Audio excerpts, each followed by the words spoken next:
Destaque final de Felipe Moura Brasil. Muito bem, Tiago. Eu acho que pesado tudo na balança, acho que foi sim um espetáculo cívico. Obviamente houve uma participação indireta, pelo menos, de estímulo por parte do presidente da República, Jair Bolsonaro. Houve grupos na liderança dessas manifestações que são ligados a deputados do PSL, mas houve lideranças também populares e muitos manifestantes que foram lá defender pautas como a reforma da Previdência e o pacote anticrime, por livre e espontânea vontade, simplesmente defendendo bandeiras que consideram legítimas, saudáveis e boas para o futuro do país. Eu acho que precisa ser enaltecido o fato de uma parcela expressiva da população ter ido às ruas para pedir menos Estado. A gente tem uma tradição de manifestações, grandes movimentos de massa em que as pessoas vão às ruas para pedir mais estados. Até o Bruno Garchagen, que participou aqui para comentar a eleição no Parlamento Europeu, escreveu um livro já best-seller, Pare de Acreditar no Governo, porque os brasileiros odeiam os políticos, mas amam o Estado. É mais ou menos assim o subtítulo.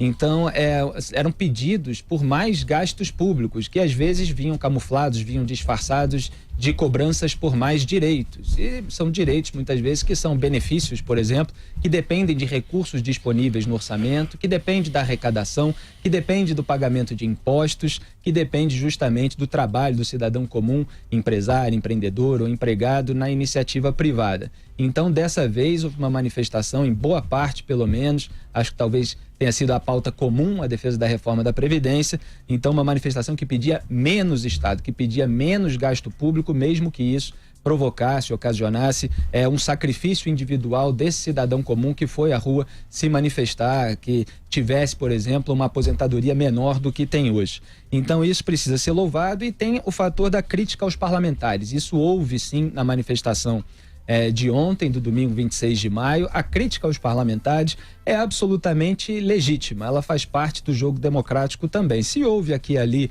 um excesso, se houve um tom mais exaltado, algum pedido de fechamento do Congresso, que eu não vi assim predominar em cartazes, etc., isso foi minoritário e obviamente merece o repúdio. Eu acho que as semanas que antecederam a manifestação foram dias de se depurar esse processo, de se afastar essas pautas mais radicais. Esse movimento, apesar de ter insuflado indiretamente a manifestação, o próprio presidente Jair Bolsonaro fez na quinta-feira, no café da manhã com jornalistas, quando falou que quem defendesse essas pautas estaria na manifestação errada, que isso estava mais para Nicolás Maduro, se referindo ao atual ditador da Venezuela, Nicolás Maduro. O que fica de ponto de interrogação, e é o que eu apontei a semana toda, e muitas vezes os nossos comentários são distorcidos por alguns grupos de pressão nas redes sociais, como vai ser o comportamento de parlamentares como os do Centrão em relação a essa manifestação, em relação a todas essas cobranças em tons variados. Então, fica aí uma incógnita realmente. Eu falei aqui que eu vejo opiniões categóricas de um lado, é ruim, vai trazer menos votos, e de outro, não, é muito bom, sempre funcionou sob pressão, vai trazer mais votos. Eu acho que não dá para saber nesse momento o que vai acontecer.